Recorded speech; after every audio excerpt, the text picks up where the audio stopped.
All right. Welcome back, everyone.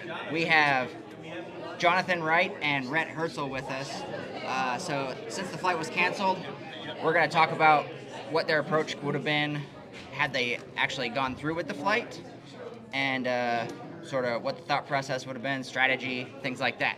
So, thanks for joining on. So today we had a judge-declared goal, a pilot-declared goal, an elbow, and a race to an area. So when you see that, go through that task sheet, what's, I guess, your first thoughts?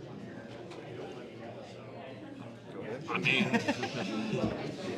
my first thought was we're going to try and get out and find a launch spot without getting a flat tire out where we would have had to go to launch from.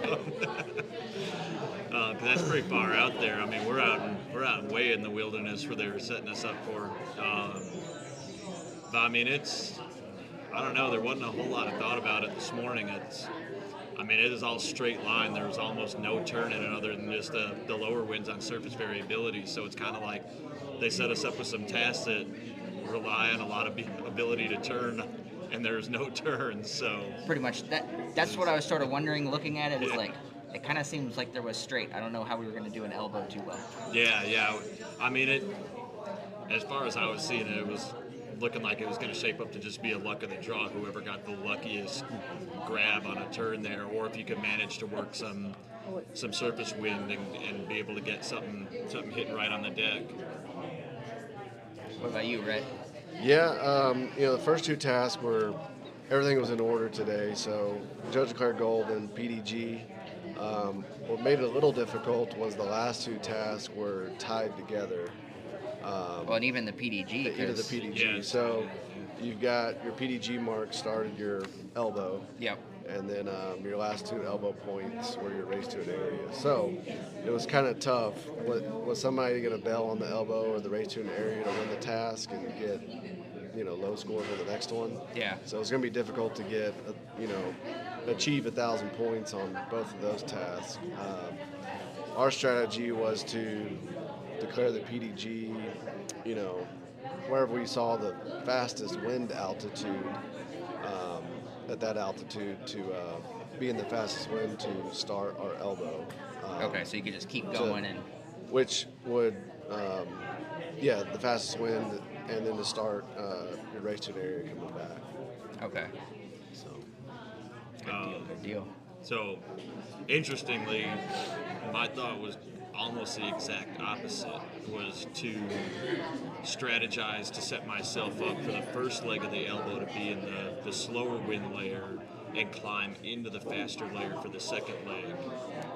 Because on that second leg, that's when you were in your time criteria for the second one. So you wanted to minimize that time on the second one. So if you can get something on an angle on a slow run on the first leg, then jump up into the fast run for your turn on the elbow, and then also be the shortest speed to get that race then you have to the that area. higher speed in that second run where time became a factor.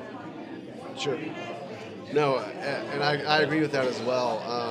The only reason to put it a little higher was to hopefully on the way up be able to find your best elbow turns, right, and not be guessing. Yeah. That was kind of our strategy, not knowing what's above you. So I guess the approach, like you're talking about, is already be in the winds up high, so you've sort of investigated what you're going to travel through and able to traverse through what's available, as opposed to if you throw up a pie ball or the crew throws up a pie ball and says, that should be there. Yeah. It's always nice to know what is there versus what should be there. Right. I guess weighing those options, even so, like if you have a crew throw up the pie ball, if you've gone through that, how long do you feel like that's generally reliable or good to work with? I suppose it depends. It depends on the flying area and there's so many variables go into that. Like yesterday, I wasn't worried at all about anything changing from pie ball pretty much to end of flight. Things were gonna stay stable and consistent yesterday. What made you feel that it was going to stay consistent? The speeds and everything we had going on, Okay. Just environmentally with the system we were in, and there was high likelihood that all that was going to stay stable and not be shifting through the morning with sun coming up and having an effect and a change. Creating that mixing. Yeah. I mean, that's all. I mean, typically, normal Albuquerque conditions, you figure it's probably going to be changing about every 3 to 5 minutes. Yeah, that's the tough thing here. When we launched yesterday morning, we had probably 0.75 on the surface, and went up, got left, then came back down within 5 minutes, and was 0.60 on the surface. Okay. Then it turned back, so it is a little wishy-washy out here with speed. Yeah, Out of Rio Rancho. Everything had speed yesterday.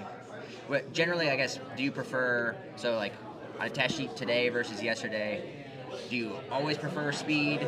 Does it kind of depend on what the test sheet's calling for? Speed is better. You prefer Yeah. speed?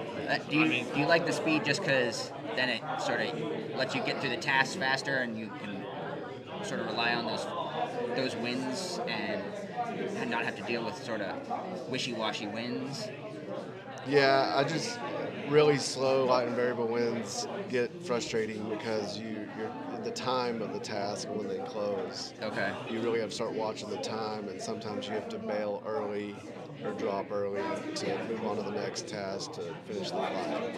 And just the slower it is, the more it's going to change and shift around and get variable, and it slower the wind speeds, the more you're subject to a little bit of luck versus, faster wind speeds. You're going to have some reliable stuff where you can actually plan your flight, and then it becomes the skill of the competitor versus the luck of, Whatever was happening when did they you came happen by. to be coming in on the target in the 5 minutes that the winds were shifting in the right way towards it, or the 5 minutes that it was shifting away from it?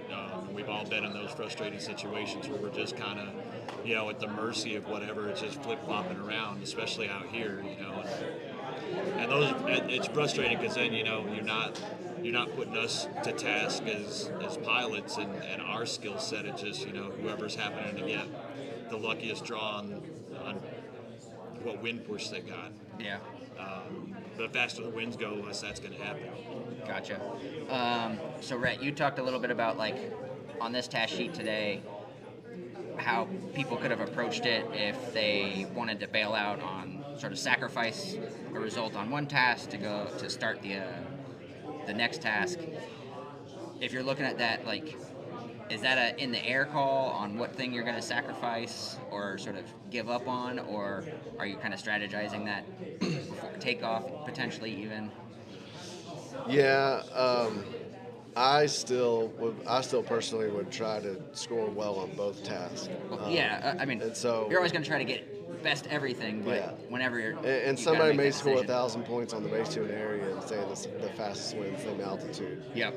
And get 100 points on the elbow, but if you end up with 750 on both, you're going to have more points at the end. Better to do average than great and terrible. Sure. Yeah. Sure.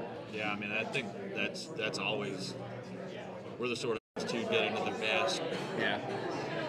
So we had distance requirements on the task. So the PDG had to be 2K away from the launch site and 1K away from the judge declared goal.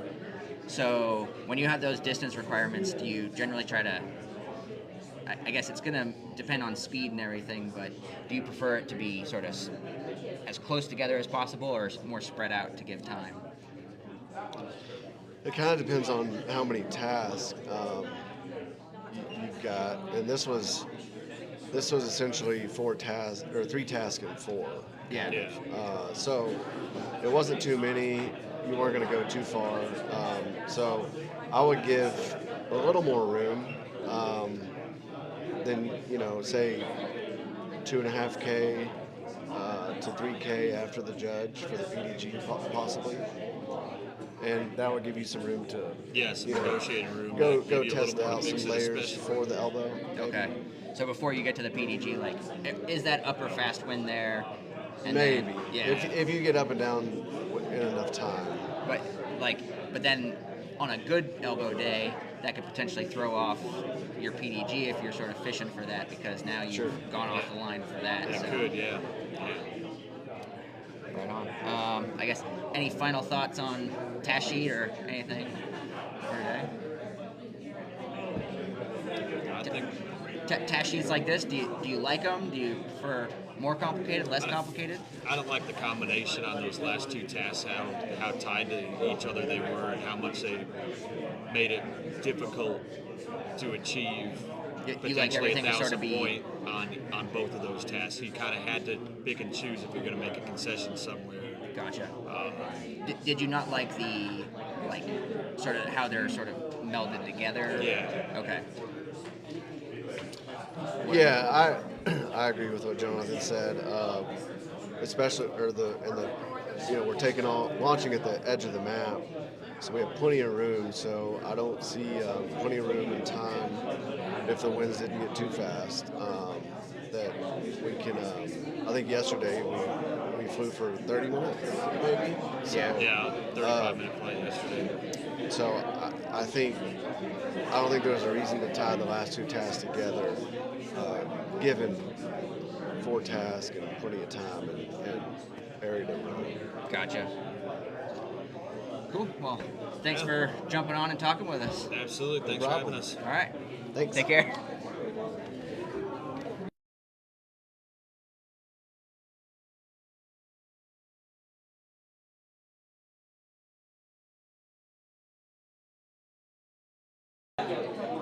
All right. With that, we're going to go ahead and close up the stream for today, and hope you all enjoyed it. If there's anything you'd like to see in the future questions, competitors you'd like to try and talk to from the event, let us know in the comments or send us a message, and we will see you tomorrow.